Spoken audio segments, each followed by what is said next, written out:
सर्वशक्तिमान परमेश्वर के वचनों के पाठों का संग्रह है।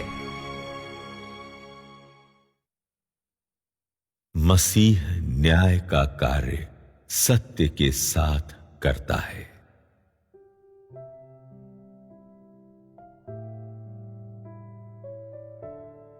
अंत के दिनों का कार्य सभी को उनके स्वभाव के आधार पर पृथक करना परमेश्वर की प्रबंधन योजना का समापन करना है, क्योंकि समय निकट है और परमेश्वर का दिन आ गया है।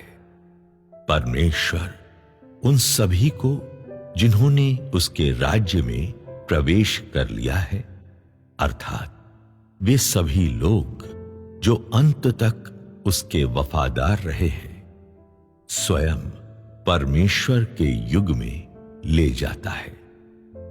हालांकि जब तक स्वयं परमेश्वर का युग नहीं आ जाता है, तब तक परमेश्वर जो कार्य करेगा वह मनुष्य के कर्मों को देखना या मनुष्य जीवन के बारे में पूछताछ करना नहीं, बल्कि उनके विद्रोह का न्याय करना है, क्योंकि परमेश्वर उन सभी को शुद्ध करेगा जो उसके सिंहासन के सामने आते हैं। वे सभी जिन्होंने आज के दिन तक परमेश्वर के पद चिन्हों का अनुसरण किया है, वे हैं जो परमेश्वर के सिंहासन के सामने आ गए हैं। इसलिए हर अकेला व्यक्ति जो परमेश्वर के कार्य को इसके अंतिम चरण में स्वीकार करता है,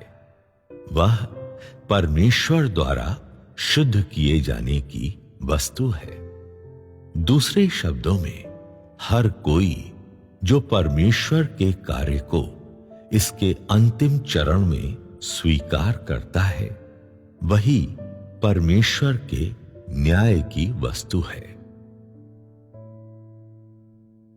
पहले कहे गए वचनों में न्याय परमेश्वर के घर से आरंभ होगा उस न्याय को संदर्भित करता है जो परमेश्वर आज उन लोगों पर पारित करता है जो अंत के दिनों में उसके सिंहासन के सामने आते हैं।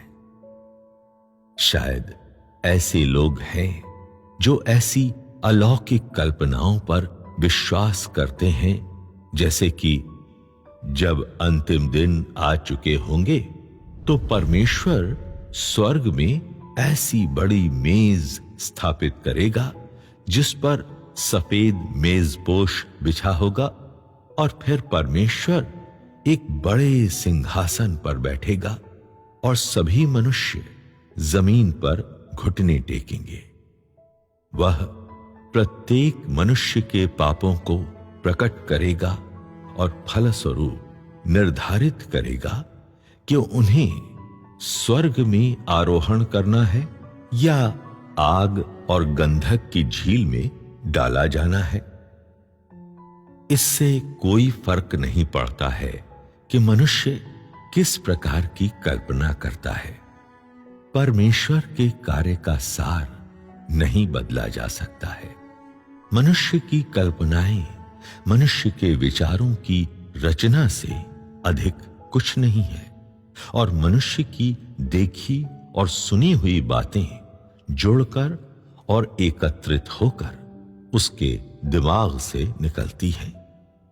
इसलिए मैं कहता हूं कि छवियों की कितनी ही उत्कृष्ट कल्पना की जाए, वे तब भी एक आरेख से अधिक कुछ नहीं है और परमेश्वर के कार्य की योजना की विकल्प नहीं है। आखिरकार मनुष्य शैतान के द्वारा भ्रष्ट किए जा चुके हैं, तो वह कैसे परमेश्वर के विचारों की थाह पा सकते हैं? मनुष्य परमेश्वर के न्याय के कार्य को अत्यधिक विलक्षण होने की कल्पना करता है। वह विश्वास करता है कि चूंकि परमेश्वर स्वयं ही न्याय का कार्य कर रहा है, तो यह अवश्य ही बहुत जबरदस्त पैमाने का और नश्वरों के लिए समझ से बाहर होना चाहिए। इसे स्वर्ग भर में गूंजना और पृथ्वी को हिलाना अवश्य चाहिए, अन्यथा यह परमेश्वर द्वारा न्याय का कार्य कैसे हो सकता है। वह विश्वास करता है कि क्योंकि यह न्याय का कार्य है, तो जब परमेश्वर कार्य करता है तो वह विशेष रूप से प्रभाव डालने वाला और प्रतापी अवश्य होना चाहिए, और जिनका न्याय किया जा रहा है उन्हें अवश्य आंसू बहाते हुए गिड़गिड़ाना और घुटनों पर टिककर दया की भीख मांगना चाहिए। इस तरह का दृश्य एक भव्य नजारा और गहराई तक उत्साहवर्धक अवश्य होना चाहिए। हर कोई परमेश्वर के न्याय के कार्य के अलौकिक रूप से अद्भुत होने की कल्पना करता है। हालांकि क्या तुम जानते हो कि परमेश्वर ने मनुष्यों के बीच न्याय के कार्य को काफी समय पहले आरंभ किया, और यह सब तब किया जबकि तुम शांतिपूर्ण विस्मृति में आश्रय लिए हुए हो। यह कि जिस समय तुम सोचते हो कि परमेश्वर के न्याय का कार्य अधिकृत तौर पर आरंभ हो रहा है, तब तक तो परमेश्वर के लिए स्वर्ग और पृथ्वी को नए सिरे से बनाने का समय हो जाता है। उस समय शायद तुमने केवल जीवन के अर्थ को ही समझा होगा, परंतु परमेश्वर के न्याय का निष्ठुर कार्य तुम्हें तब भी गहरी नींद नरक में ले जाएगा। केवल तभी तुम अचानक महसूस करोगे कि परमेश्वर के न्याय का कार्य पहले से ही संपन्न हो चुका है। आओ हम अनमोल समय को नष्ट ना करें और इन विभत्स और घृणित विषयों के बारे में और अधिक बातचीत न करें। इसके बजाय कौन सी चीज न्याय का गठन करती है, आओ हम इस बारे में बातचीत करें। जब न्याय शब्द की बात आती है तो तुम उन वचनों के बारे में सोचोगे जो यहोवा ने सभी स्थानों के लिए कहे थे, और फटकार के उन वचनों के बारे में सोचोगे जो यीशु ने फरीसियों को कहे थे। अपनी समस्त कठोरता के कारण ये वचन मनुष्य के बारे में परमेश्वर का न्याय नहीं है। ये केवल विभिन्न परिस्थितियों अर्थात विभिन्न हालातों में परमेश्वर द्वारा कहे गए वचन है, और ये वचन मसीह द्वारा तब कहे गए वचनों के असमान हैं जब वह अंत के दिनों में मनुष्यों का न्याय करता है। अंत के दिनों में मसीह मनुष्य को सिखाने के लिए विभिन्न प्रकार की सच्चाइयों का उपयोग करता है, मनुष्य के सार को उजागर करता है और उसके वचनों और कर्मों का विश्लेषण करता है। इन वचनों में विभिन्न सच्चाइयों का समावेश है, जैसे कि मनुष्य का कर्तव्य, मनुष्य को किस प्रकार परमेश्वर का आज्ञा पालन करना चाहिए। हर व्यक्ति जो परमेश्वर के कार्य को, मनुष्य को किस प्रकार परमेश्वर के प्रति निष्ठावान होना चाहिए, मनुष्य को किस प्रकार सामान्य मानवता से और साथ ही परमेश्वर की बुद्धि और उसके स्वभाव इत्यादि को जीना चाहिए। ये सभी वचन मनुष्य के सार और उसके भ्रष्ट स्वभाव पर निर्देशित हैं। खास तौर पर वे वचन जो यह उजागर करते हैं कि मनुष्य किस प्रकार से परमेश्वर का तिरस्कार करता है।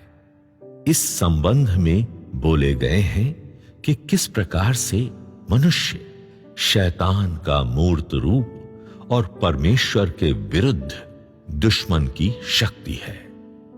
अपने न्याय का कार्य करने में परमेश्वर केवल कुछ वचनों से ही मनुष्य की प्रकृति को स्पष्ट नहीं करता है, वह लंबे समय तक इसे उजागर करता है, इससे निपटता है और इसकी काट छांट करता है। उजागर करने की इन विधियों, निपटने और काट छांट को साधारण वचनों से नहीं बल्कि सत्य से प्रतिस्थापित किया जा सकता है, जिसे मनुष्य बिल्कुल भी धारण नहीं करता है। केवल इस तरीके की विधियां ही न्याय समझी जाती है। केवल इसी तरह के न्याय के माध्यम से ही मनुष्य को वश में किया जा सकता है और परमेश्वर के प्रति समर्पण में पूरी तरह से आश्वस्त किया जा सकता है। और इसके अलावा मनुष्य परमेश्वर का सच्चा ज्ञान प्राप्त कर सकता है। न्याय का कार्य जिस चीज को उत्पन्न करता है वह है परमेश्वर के असली चेहरे और उसकी स्वयं की विद्रोहशीलता के सत्य के बारे में मनुष्य की समझ। न्याय का कार्य मनुष्य को परमेश्वर की इच्छा की, परमेश्वर के कार्य के उद्देश्य की और उन रहस्यों की अधिक समझ प्राप्त करने देता है जो उसके लिए अबोधगम्य है। यह मनुष्य को उसके भ्रष्ट सार तथा उसकी भ्रष्टता के मूल को पहचानने और जानने, साथ ही मनुष्य की कुरूपता को खोजने देता है। ये सभी प्रभाव न्याय के कार्य के द्वारा निष्पादित होते हैं, क्योंकि इस कार्य का सार वास्तव में उन सभी के लिए परमेश्वर के सत्य, मार्ग और जीवन का मार्ग प्रशस्त करने का कार्य है, जिनका उस पर विश्वास है। यह कार्य परमेश्वर के द्वारा किया गया न्याय का कार्य है। यदि तुम इन सच्चाइयों को महत्व का नहीं समझते हो और निरंतर इनसे बचने के बारे में या इनसे अलग किसी नए मार्ग को पाने का विचार करते रहते हो, तो मैं कहूंगा कि तुम एक दारुण पापी हो। यदि तुम्हें परमेश्वर में विश्वास है, फिर भी सत्य को या परमेश्वर की इच्छा को नहीं खोजते हो, न ही परमेश्वर के निकट लाने वाले मार्ग को प्यार करते हो, तो मैं कहता हूं कि तुम एक ऐसे व्यक्ति हो जो न्याय से बचने की कोशिश कर रहा है, और यह कि तुम एक कठपुतली और गद्दार हो जो महान श्वेत सिंहासन से दूर भाग रहा है। परमेश्वर ऐसे किसी भी विद्रोही को नहीं छोड़ेगा जो उसकी आंखों के नीचे से बचकर भागता है। इस प्रकार के लोग और भी अधिक कठोर दंड पाएंगे। जो लोग न्याय किए जाने के लिए परमेश्वर के सम्मुख आते हैं और इसके अलावा शुद्ध किए जा चुके हैं, वे हमेशा के लिए परमेश्वर के राज्य में रहेंगे। वास्तव में यह कुछ ऐसा है जो भविष्य में निहित है। न्याय का कार्य परमेश्वर का स्वयं का कार्य है, इसलिए प्राकृतिक रूप से इसे परमेश्वर के द्वारा किया जाना चाहिए। उसकी जगह इसे मनुष्य द्वारा नहीं किया जा सकता है, क्योंकि सत्य के माध्यम से मानव जाति को जीतना न्याय है।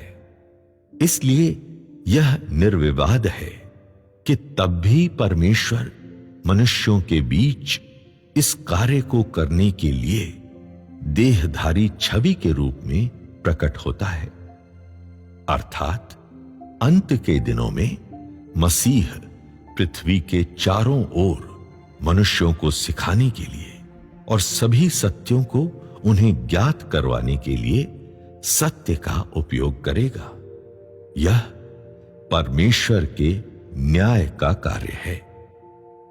कई लोगों को परमेश्वर के दूसरे देह धारण के बारे में बुरी अनुभूति है, क्योंकि मनुष्य को यह बात स्वीकार करने में कठिनाई होती है कि न्याय का कार्य करने के लिए परमेश्वर देह बन जाएगा। तथापि मैं तुम्हें अवश्य बता दूं कि प्रायः परमेश्वर का कार्य मनुष्य की अपेक्षाओं से बहुत अधिक होता है और मनुष्य के मन इसे स्वीकार करने में कठिनाई महसूस करते हैं, क्योंकि मनुष्य पृथ्वी पर मात्र कीड़े मकोड़े हैं, जबकि परमेश्वर सर्वोच्च एक है जो संपूर्ण ब्रह्मांड में समाया हुआ है। मनुष्य का मन गंदे पानी से भरे हुए एक गड्ढे के सदृश है जो केवल कीड़े मकोड़ों को ही उत्पन्न करता है, जबकि परमेश्वर के विचारों द्वारा निर्देशित कार्य का प्रत्येक चरण परमेश्वर की बुद्धि का ही आसवन है। मनुष्य निरंतर परमेश्वर के साथ झगड़ा करता रहता है, जिसके लिए मैं कहता हूं कि यह स्वतः प्रमाणित है कि कौन अंत में नुकसान सहेगा। मैं तुम सभी लोगों को प्रोत्साहित करता हूं कि तुम लोग अपने आप को स्वर्ण की अपेक्षा अधिक महत्वपूर्ण मत समझो। यदि अन्य लोग परमेश्वर के न्याय को स्वीकार कर सकते हैं, तो तुम क्यों नहीं स्वीकार कर सकते हो? तुम दूसरों की अपेक्षा कितना ऊंचा खड़े हो। यदि दूसरे लोग सत्य के आगे अपने सिर झुका सकते हैं, तो तुम भी ऐसा क्यों नहीं कर सकते हो? परमेश्वर के कार्य का संवेग अविरल है।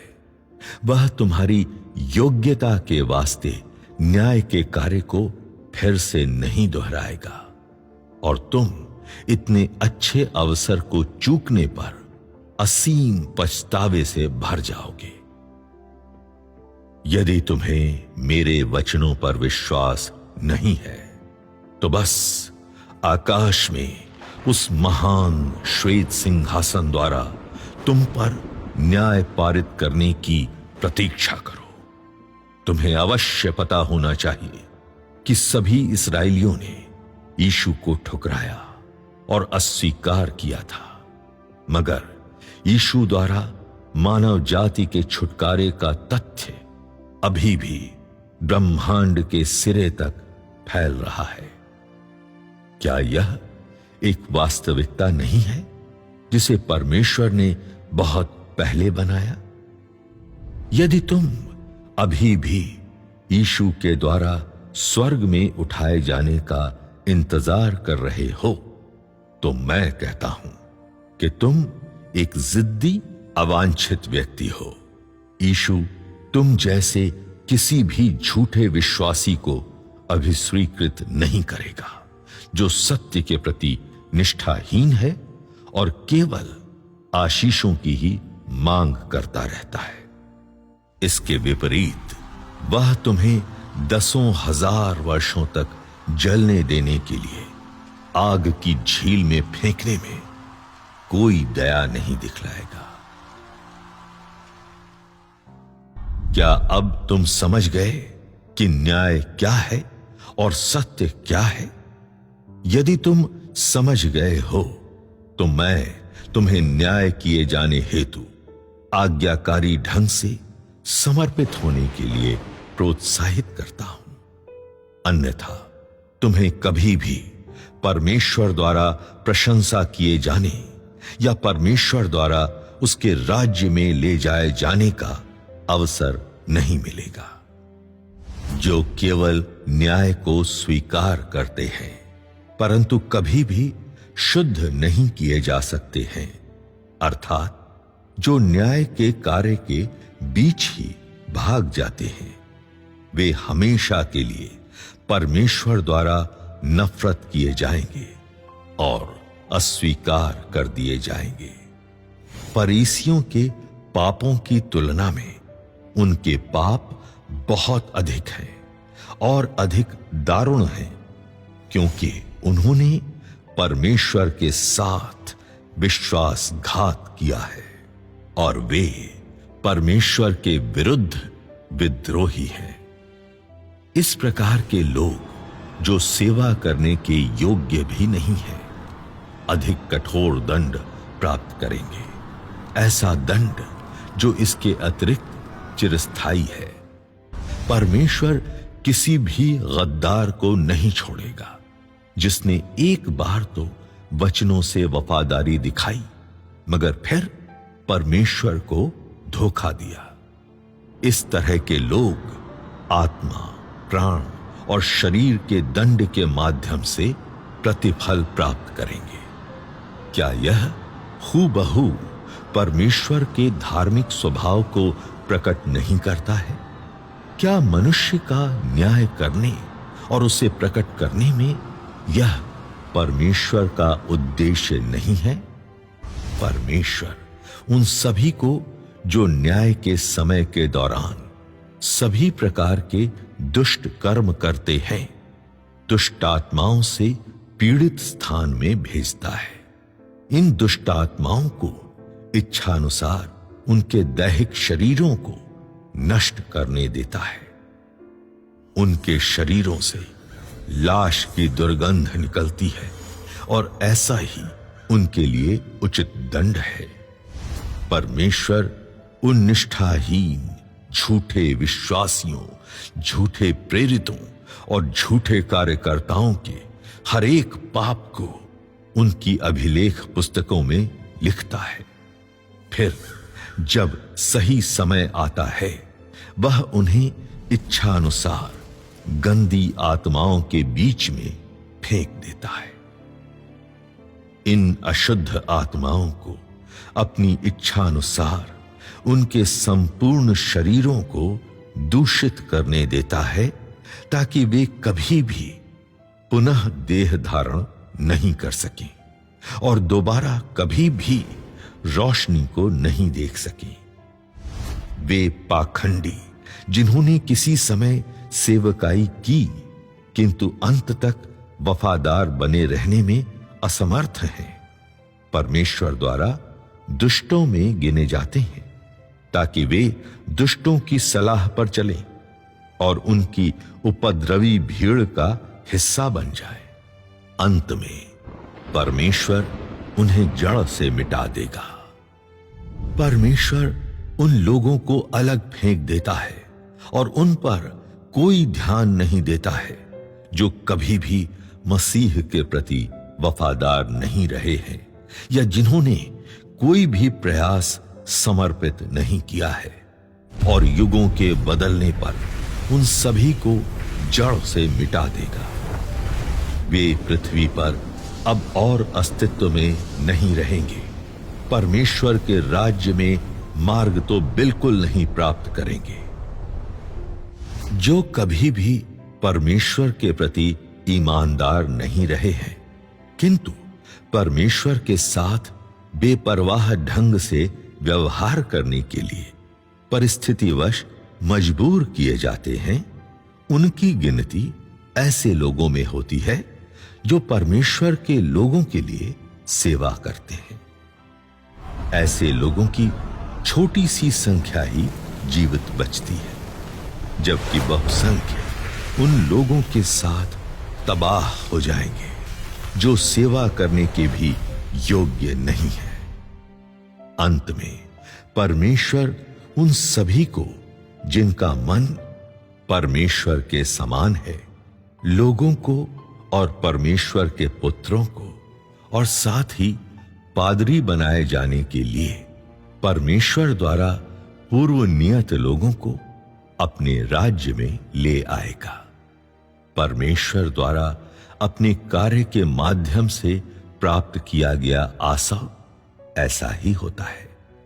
जहां तक उनका प्रश्न है जो परमेश्वर द्वारा निर्धारित किसी भी श्रेणी में पढ़ने में असमर्थ हैं, वे अविश्वासियों में गिने जाएंगे।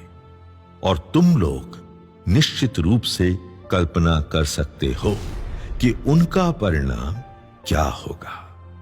मैं तुम सभी लोगों से पहले ही वह कह चुका हूं जो मुझे कहना चाहिए।